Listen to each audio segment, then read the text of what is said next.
Growing a dye garden's been one of my favourite projects that I've done over the last couple of years.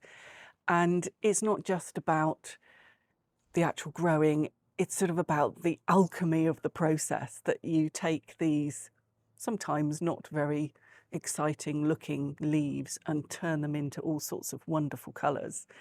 And I also love just having little bits of memory, and I've got down here.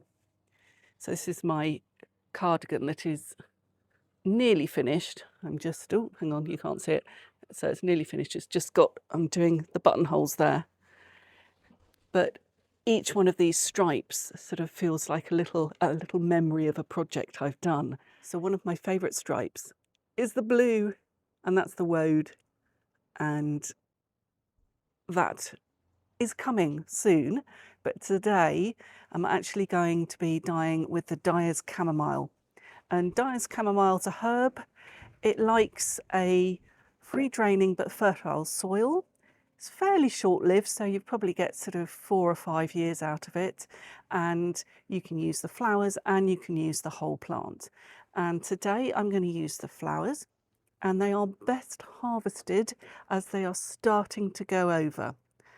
And so, a couple of days ago, I got the dye baths out and had a little play. Are you helping me in the dye garden? You a hot dog? You a hot dog in the dye garden?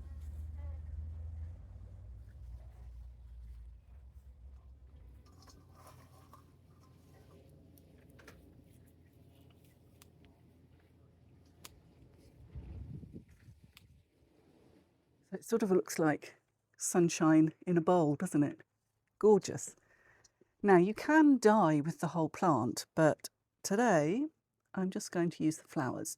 It's a really good candidate for doing solar dyeing. And if I thought this weather was going to last for more than a day, I would experiment with it. But that's not going to happen. We live in Wales. It's not going to be like this for the, kind of for a week or so. It's going to be like probably another day of this, and then it'll be back to rain. Oh, and little hoverflies just kind of come to have a look and see what I've got in my bowl. So the plan is to do a small dye pot with just the flowers, and then at a later date do a dye pot with the whole plant.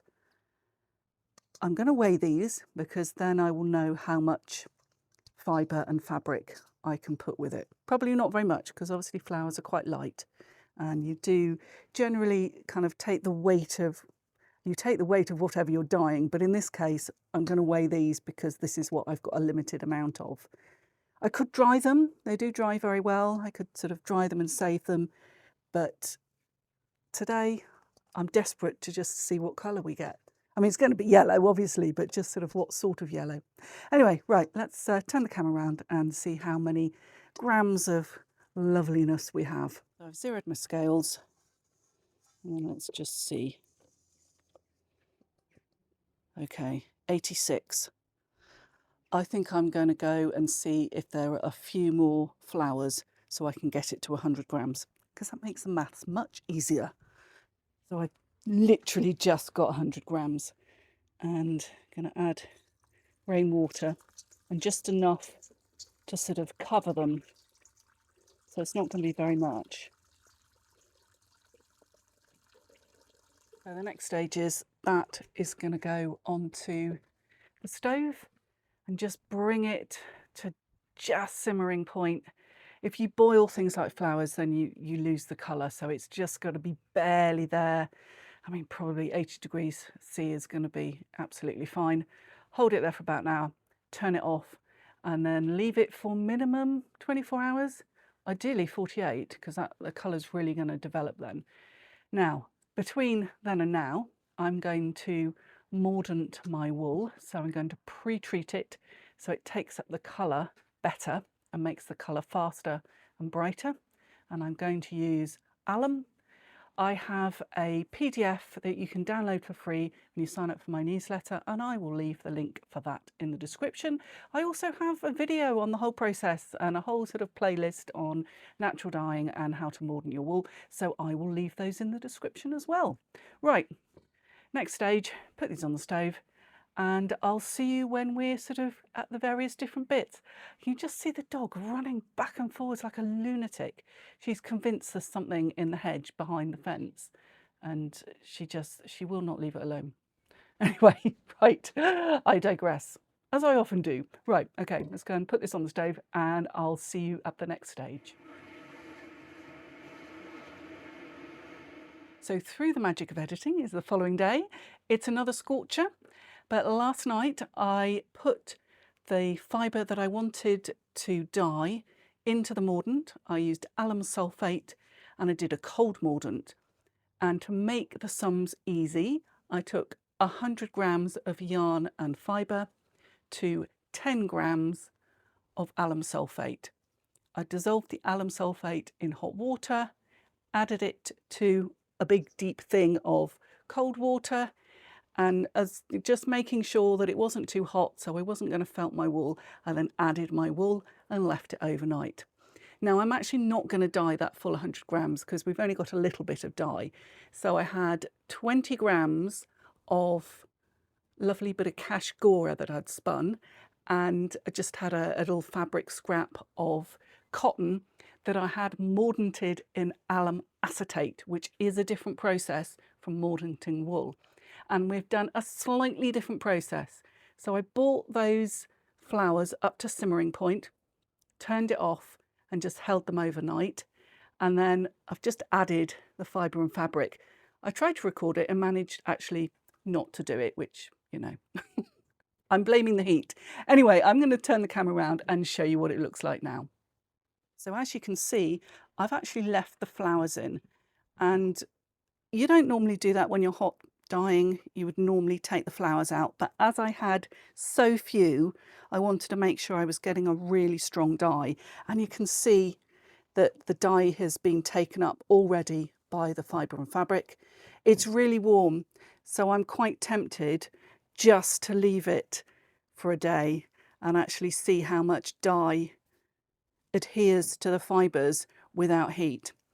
It's about 30 degrees C, which for us is really warm. It's quite a dry heat today, it's not a humid heat. So it's not cloying or unpleasant, it's actually quite nice. So there you go. But you can see what a great colour it is. Now, what about this over here? So this is the wool that I put in the mordant. I've given it a rinse, it's going to dry out, and then I'm going to be able to use this without doing a mordant again for my next dye bath. So when you are mordanting, it is quite a good idea to do a batch, and it just saves yourself a step. I got a little impatient, so I've actually put this on the stove. So we're at the next stage, and I did put that dye pot on the heat, brought it up to simmering point, turned it off, and I've let it cool back down to a temperature where when I start moving the fibre about, it's not going to felt. I think that's going to be more than enough to actually fix that dye, because it is a really, really effective dye.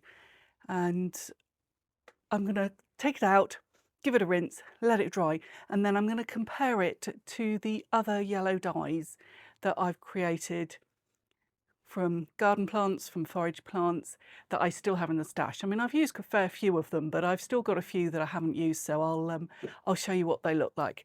And then I think I'm going to attempt to extract the pigment, because there's lots of colour still left in this dye bath, and I'm going to let those flowers sit in there for another 24 hours and then do, hopefully, fingers crossed, a pigment extraction.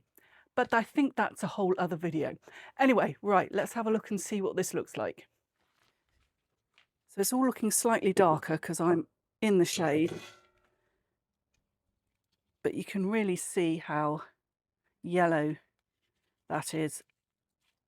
And I think even with a rinse, that's going to stay pretty yellow. Now, this is the only problem with actually having your dye material in the dye bath, is that it gets all kind of caught up with your fabric and fibre.